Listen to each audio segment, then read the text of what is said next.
Hello दोस्तों, आज की कहानी है ईश्वर अच्छा ही करता है। बीरबल एक ईमानदार तथा धर्मप्रिय व्यक्ति था। वह प्रतिदिन ईश्वर की आराधना बिना नागा किया करता था। इससे उसे नैतिक व मानसिक बल प्राप्त होता था। वह अक्सर कहता था कि ईश्वर जो कुछ भी करता है भले के लिए ही करता है। कभी कभी हमें ऐसा लगता है कि ईश्वर हम पर कृपा दृष्टि नहीं रखता, लेकिन ऐसा होता नहीं। कभी कभी तो उसके वरदान को भी लोग साफ समझने की भूल कर बैठते हैं। वह हमको थोड़ी पीड़ा इसलिए देता है ताकि बड़ी पीड़ा से बच सके। एक दरबारी को बीरबल की ऐसे बातें पसंद न आती थी। एक दिन वह दरबारी दरबार में बीरबल को संबोधित करता हुआ बोला, देखो ईश्वर ने मेरे साथ क्या किया। कल शाम को जब मैं जानवरों के लिए चारा काट रहा था तो अचानक मेरी छोटी उंगली कट गई। क्या अब भी तुम यही कहोगे कि ईश्वर ने मेरे लिए यह अच्छा किया है? कुछ देर चुप रहने के बाद बीरबल बोला, मेरा अब भी यही विश्वास है, क्योंकि ईश्वर जो कुछ भी करता है भले के लिए ही करता है। सुनकर वह दरबारी नाराज हो गया और बोला, मेरी तो उंगली कट गई और बीरबल को इसमें भी अच्छाई नजर आ रही है।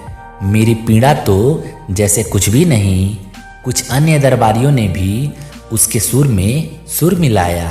तभी बीरबल में हस्तक्षेप करते हुए बादशाह अकबर बोले, बीरबल, हम भी अल्लाह पर भरोसा रखते हैं, लेकिन यहाँ तुम्हारी बात से सहमत नहीं। इस दरबारी के मामले में ऐसी कोई बात नहीं दिखाई देती जिसके लिए उसकी तारीफ की जाए। बीरबल मुस्कुराता हुआ बोला, ठीक है जहाँपना, समय ही बताएगा। अब 3 महीने बीत चुके थे। वह दरबारी जिसकी उंगली कट गई थी घने जंगल में शिकार खेलने निकला हुआ था। एक हिरन का पीछा करते करते वह भटक कर आदिवासियों के हाथ में जा पड़ा। वे आदिवासी अपने देवता को प्रसन्न करने के लिए मानव बलि में विश्वास रखते थे। अतः वे उस दरबारी को पकड़कर मंदिर में ले गए बलि चढ़ाने के लिए। लेकिन जब पुजारी ने उसके शरीर का निरीक्षण किया तो हाथ की एक उंगली कम पाई। नहीं, इस आदमी की बलि नहीं दी जा सकती। मंदिर का पुजारी बोला, यदि 9 उंगलियों वाले इस आदमी को बलि चढ़ा दिया गया तो हमारे देवता बजाय प्रसन्न होने के क्रोधित हो जाएंगे। अधूरी बलि उन्हें पसंद नहीं। हमें महामारियों, बाढ़ या सूखे का प्रकोप झेलना पड़ सकता है, इसलिए इसे छोड़ देना ही ठीक होगा। और उस दरबारी को मुक्त कर दिया। अगले दिन वह दरबारी दरबार में बीरबल के पास आकर रोने लगा। तभी बादशाह भी दरबार में आ पहुंचे और उस दरबारी को बीरबल के सामने रोता देखकर हैरान हो गए। तुम्हें क्या हुआ? रो क्यों रहे हो? बादशाह अकबर ने सवाल किया। जवाब में उस दरबारी ने अपनी आप बीती विस्तार से कह सुनाई।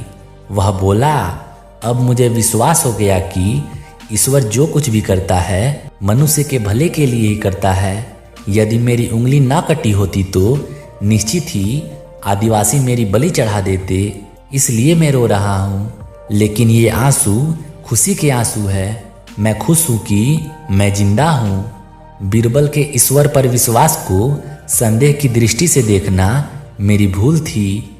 बादशाह अकबर ने मंद मंद मुस्कुराते हुए दरबारियों की ओर देखा जो सिर झुकाए चुपचाप खड़े थे।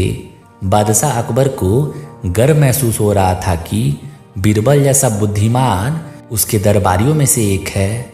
धन्यवाद दोस्तों।